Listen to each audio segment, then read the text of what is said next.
En pensant à l'avenir, on peut s'inquiéter. Moi, j'entends parfois certains dire on va tous mourir. On va tous mourir. Alors, s'en suivent ensuite, j'arrête de faire des projets, j'arrête de faire des enfants. Et puis, tout un tas d'arguments qui justifient une forme d'immobilisme et d'inaction. Alors, on va essayer de voir dans cette chronique comment on peut essayer de regarder les choses de manière un petit peu plus positive. Il faut reconnaître que ça fait beaucoup quand même, ce que tu viens de dire. C'est vrai que ça fait beaucoup. Mais quand même, ça fait depuis longtemps, on regarde l'avenir avec inquiétude. Pourquoi ? Parce que l'avenir, c'est quoi ? C'est de l'incertitude. Et quand on est dans l'incertitude, on est un petit peu inquiet. On aimerait bien savoir comment ça se passe, mais ce n'est pas vraiment le cas. Alors, ce qui m'interpelle le plus aujourd'hui, c'est ce qu'on voit surgir, ce qu'on appelle une forme d'éco-anxiété. Qu'est-ce que c'est l'éco-anxiété ?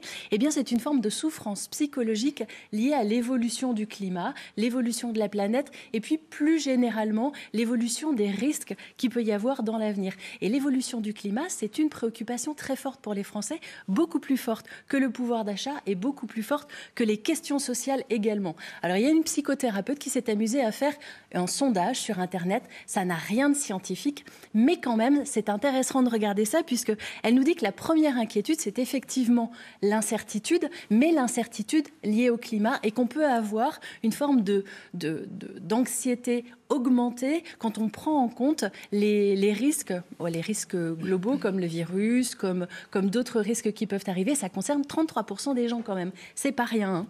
Alors, tout ça génère des émotions chez les gens. Les émotions qui ont été répertoriées justement par cette étude, c'est le découragement, l'inquiétude, la tristesse, la peur, l'angoisse même, on peut aller jusque-là. Et peut-être chez vous, ces angoisses-là, vous les vivez également, vous les ressentez.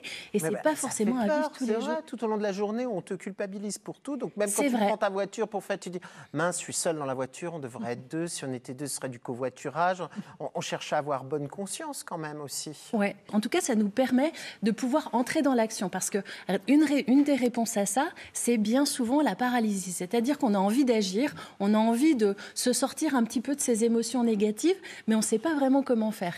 Et finalement, comment faire ? Une des réponses pourrait être simplement d'essayer de prendre conscience de ces émotions. J'ai peur, je prends conscience du fait que j'ai peur. Ça paraît tout bête, hein, mais le simple fait de prendre conscience de cette peur, ça nous apaise déjà. Parce que quand on est dans la prise de conscience, alors on n'est plus vraiment dans la peur. On prend du recul par rapport à la peur. Et puis simplement accepter le fait qu'elle soit là. On est humain, on a des émotions et c'est juste normal d'avoir ça. Hypnotisé Betty, là. Elle est en train de se remettre en question profondément. Non, parce que je me dis que les gens, ils veulent faire des efforts, mais c'est jusqu'à... Il ne faut pas toucher à leur confort, quoi. Ça me fait rire. Enfin, c'est pas pour toi, mais c'est le côté... je vais faire des efforts, mais il ne faut pas que ça me fasse chier. Donc, voilà.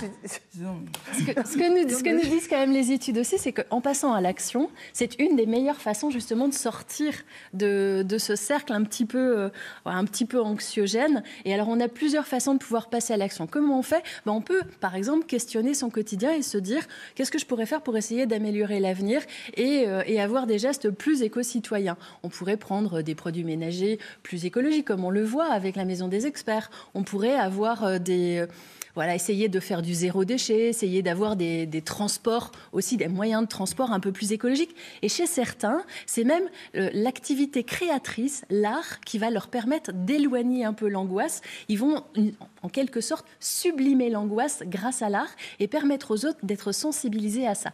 Donc ça les aide. Eh bien, ce sera le mot de la fin.